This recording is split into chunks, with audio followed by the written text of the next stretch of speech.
So hello, good people of the internet. This is Tommy Kelly, and this is the Tommy Kelly podcast. Today, I am outside. As you can probably hear from the terrible quality of this, because I'm recording it on my phone. But I just wanted to do something different today, rather than just recording the podcast in my office, looking at computer monitor. So I'm out here in Richardstown, and Richardstown is the place where I did a number of vlogs. And one of the 47's video courses is also from here. It is a church, an old church, no roof, just a bit of a graveyard, and it's dedicated to St. George. So I felt it was only fitting that I come out here on St. George's Day to do some sort of offering. It's been a long while since I've been out here. It's been probably close to a year. And I come out on my bike, it's the first cycle of the year. And I'll tell you what, I was definitely fitter last year than I am now. But I suppose that's to be expected. I was also watching some of my vlogs, and I was definitely a lot thinner this time last year too. I can see from the audio file in front of me that there's kind of dropouts and stuff in this, so I apologise in advance. So I would probably not make this a very long one. So what I wanted to talk about today is an idea that I've had on and off for a long while, but that was sparked by a comment that I got on the website over the weekend. My comment was basically saying that it's the old teenage argument thing of I didn't ask to be born, and because I didn't ask to be born, it means that I am exempt from taking responsibility, blame, or any such things for my actions or what I do in life. It's because I didn't want to be here.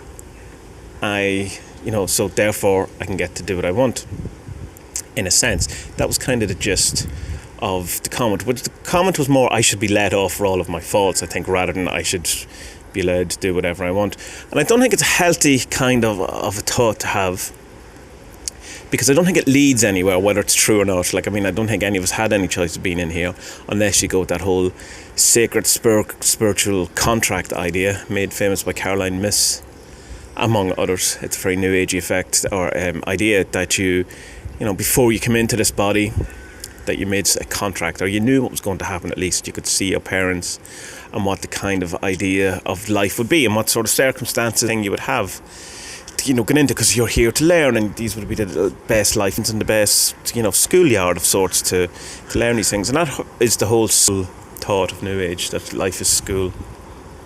Stuart Wilde was big into that, saying he definitely, you made a decision to come here and to your parents and to your circumstances, and if you have any kind of physical ailments or handicaps, or that you chose that to learn whatever it is that you wanted to learn. I'm not sure I buy that. Simply because I don't know. I can't remember what life was like before I was born, or indeed even if there was any sort of life before I was born.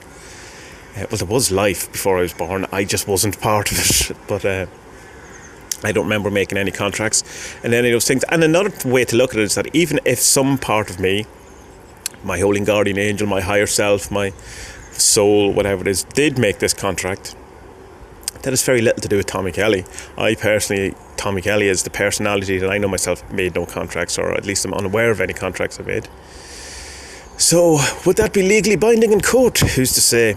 Anyway, it comes to the thing that there's something very comforting in the thought of going, I didn't ask for this, fuck off, kind of in a way. And if you've ever been a depressed person, which I have been, I've had many a dark day, as I'm sure a lot of you have. It seems magic is a thing that draws people who have these kind of feelings, because you're looking for a way out, people say you shouldn't do magic if you're depressed. But why do magic if you're gloriously happy? If everything's fine, what's the point of it then? Well, I suppose for gnosis and to widen your understanding, but you get my point. So, and I have, in my darkest moments, or whatever, allowed myself some breathing room and allowed my head to kind of rest a bit in the knowledge that I didn't ask to be here. And not in the sense of blaming my parents in the way a teenager, I didn't ask to be born, is blaming the parents, kind of.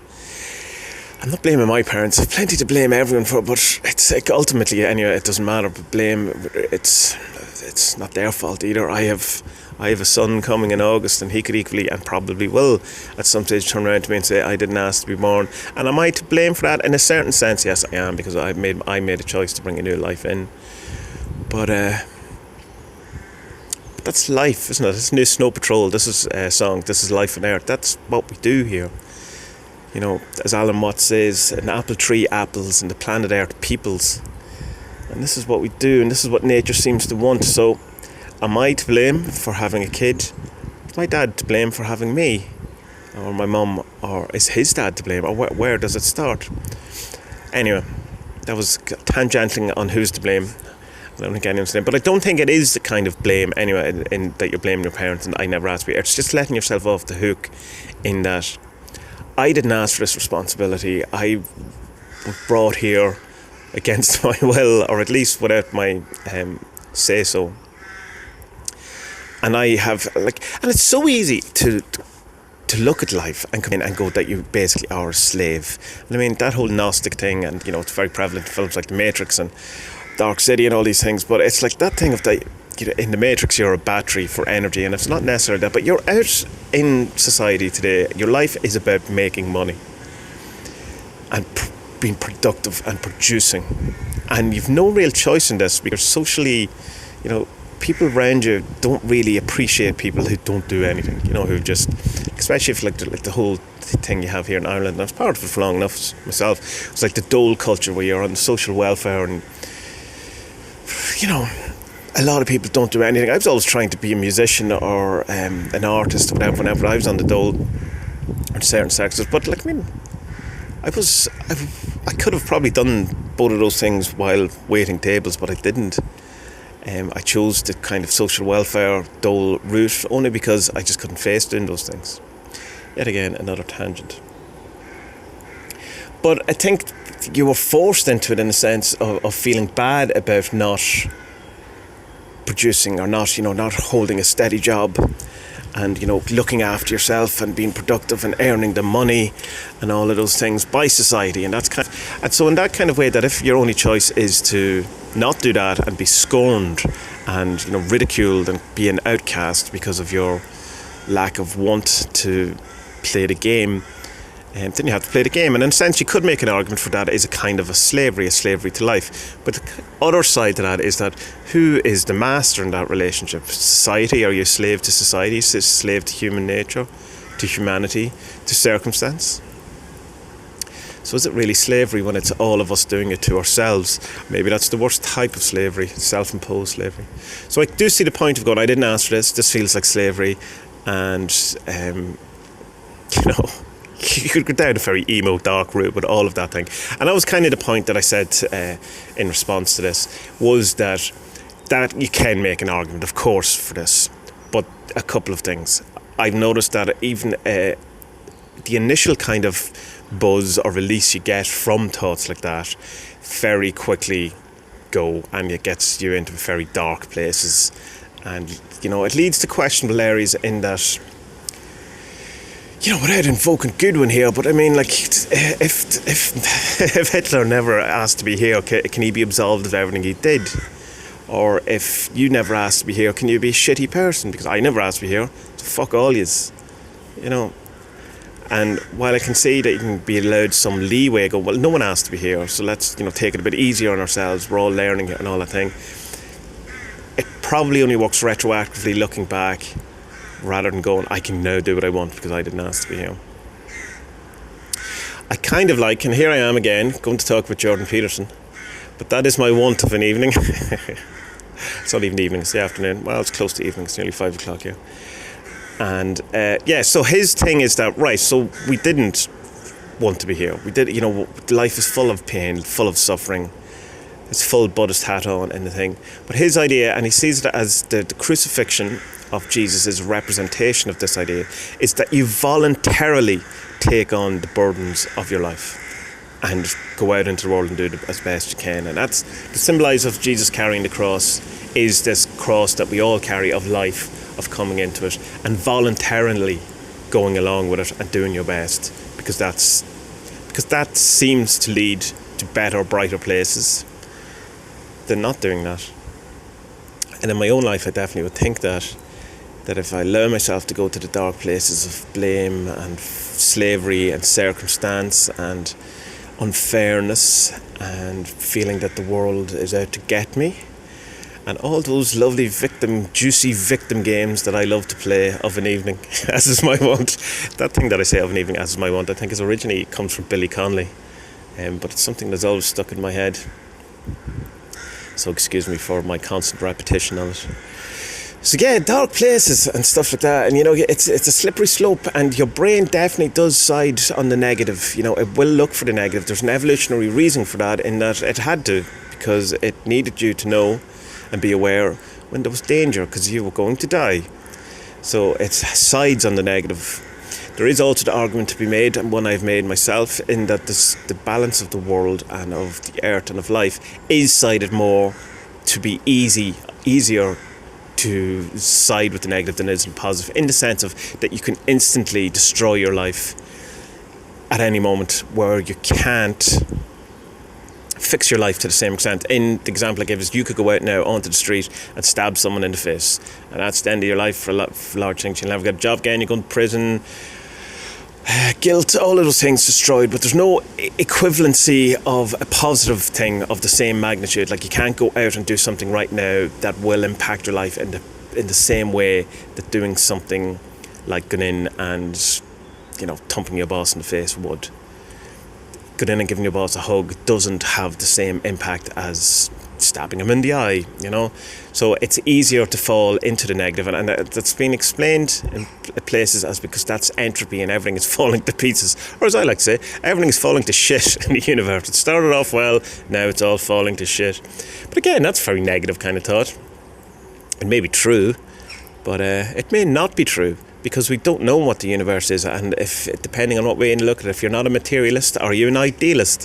And if it's an idealist and it's all consciousness, then none of it's true. It's just what we've decided to believe, which is the chaos magic thing. So this leads me to my suggestion out of this, because it's something I have to work on myself, is if we didn't want to be here, if it's probably a bit slavery thing in some senses, not to diminish that word from the shitty slavery stuff that we have done to each other, but you get my point and what I mean by it. In a Gnostic kind of self, the archons are in control, and we have to produce and be, make money for those in power so they can have more power.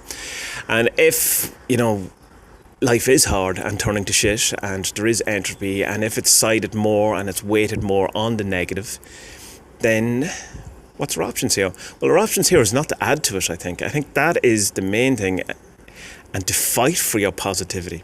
I remember years ago, before I deleted my Facebook, my main Facebook that I had for years, because it was just doing my fucking tits in, as I spoke about many a time, I was putting up a lot of positive messages, because I was trying to affect reality in my chaos mind way by injecting positivity into the negative stream. Because Facebook at that time, like, it's changed. Facebook and Twitter was so negative. It was like newsfeed or thread after thread of what was wrong with the world, and people just constantly complaining and how horrible it was and all that. So I was going, right, well, I can see all that. And while that may all be true, or maybe it's exaggerated, let's for the moment, decide that it's all true. What can I do? I can add to it. I could complain about it, which is equally adding to it. I could whine about it. I could make a post like those self-congratulatory posts that are so prevalent on Facebook. We'll go, the worst thing about Facebook is people who complain about Facebook. And then someone will come in, and then the worst thing about that is people who complain about complaining about Facebook, as it goes on and on. And then there's all those memes of the whole thing of people who post positive images are usually the most depressed people in the world. And I have an issue with that, and that's slagging off, because that's basically, you have mental health issues. Your life's probably not the way it is, and you're trying to pull yourself out of that by at least faking till you make it positivity on Facebook, and you're going to get derided for that, teased and laughed at. That feels a bit shitty to me, but it's the least of the shit, one of the least, or least lesser of the evils of the internet, I suppose.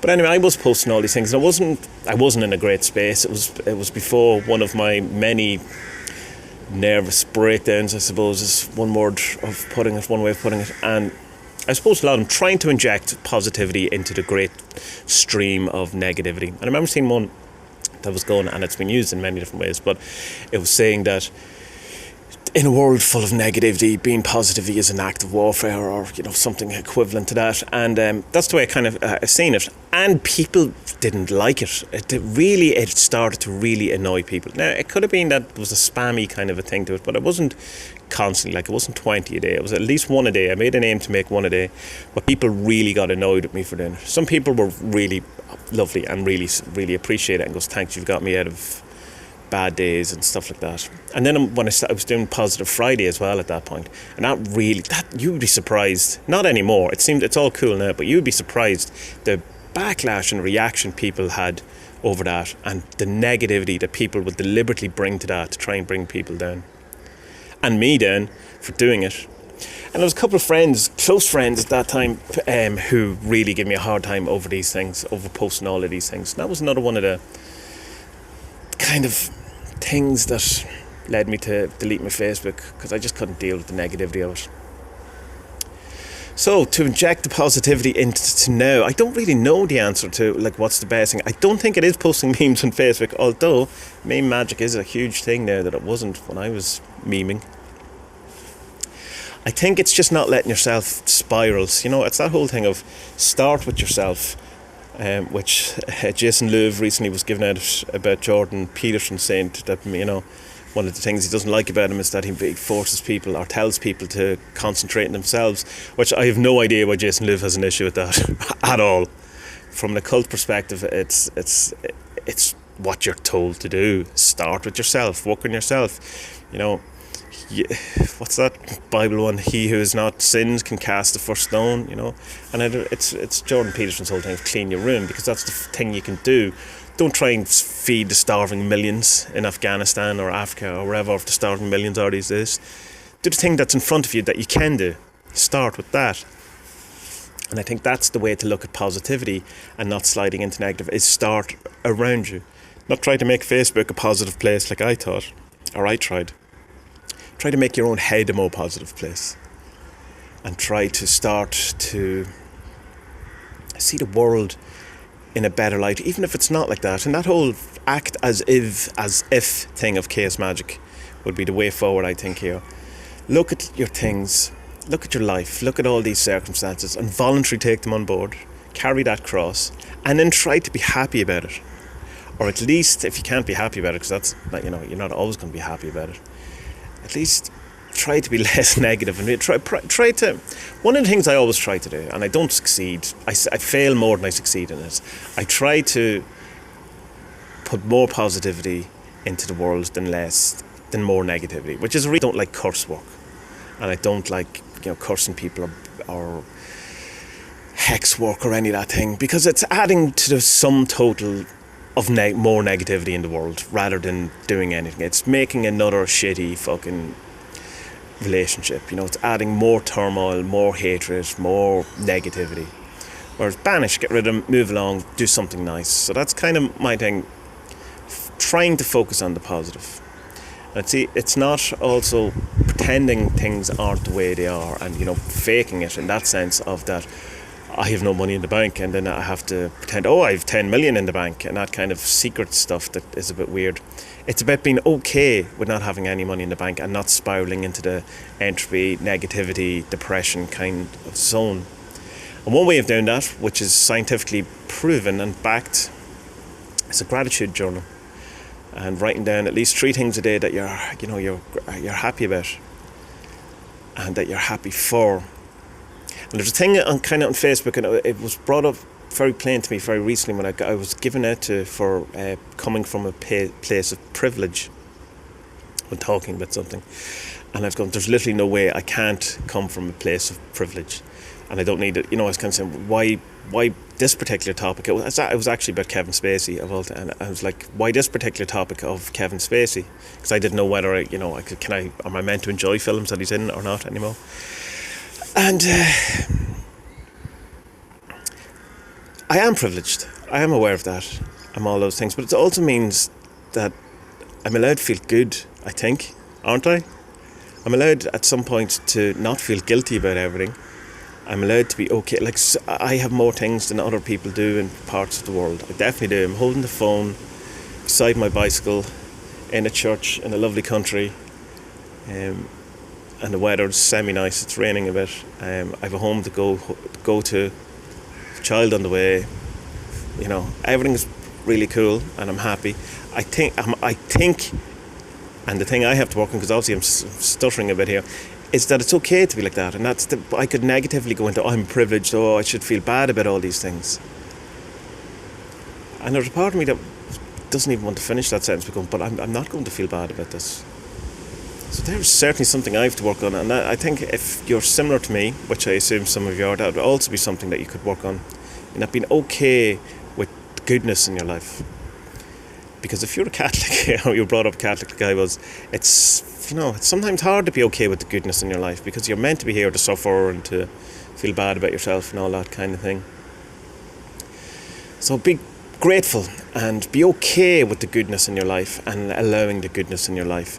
And while it's ultimately speaking, it's not okay for, starving children to be in the world and all that.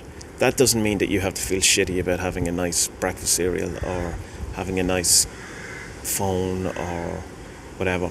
No, don't discourage the rest of the world either. If you can do something that will add to the sum total of positivity and increase the better livelihood for all in the world, then that could be your thing. So my challenge to you, good people of the internet, and it's also my challenge to me, is to try to leave the world each day a little tiny bit better than how you found it. Now, that's old and it's trite, but I think it's a worthwhile thing to do, to try at least once every day, do something that increases the positivity, whether it's the positivity in your own head, in the positivity of someone else's head, in the world at large, in the world that's small, in your own little community, your own little circle. Maybe you can post something nice on Facebook and make someone smile, and be okay with people getting doing it. So that is my challenge, and let me know how you get on, or if you have any other kind of ideas or whatever on this topic, I would love to hear them. So, if you would like to hear more of these podcasts and of better quality with actual editing and music and stuff like that, well, not musical, but stings, is that what it is? Stings, slightly bits of music and stuff like that. Then go to TommyKellyPodcast.com. And we're hitting about 50 episodes, I think, at the minute, so there's plenty there for you to listen to. And if you'd like to know more about me, you can go to adventuresinwoowoo.com, adventuresinwoowoo.com, that's WOOWOO.com, and you will find all things there. The podcast is there, the 40 Servants is there. You can sign up to my Patreon and help me out financially. If you don't want to help me out financially, just share things. There's the Magic Primers that was there. It's doing well at the minute, getting a lot of hits. For Devils, all those things. So adventuresinwoowoo.com is where you will find all the things Tommy Kelly. And I will leave you there. So it's St. George's Day. St. George was famous for defeating the dragon and rescuing the maiden or the princess. And we could look at that and go, that's George facing up to his fears, or all of us facing up to our fears, wrestling the dragon and finding the treasure. So let's take a cue from George and let's kill the dragon of negativity and try and find the princess of positivity. And I wish you the best on your journey towards that. And good people of the internet, I will talk to you next week, and be well.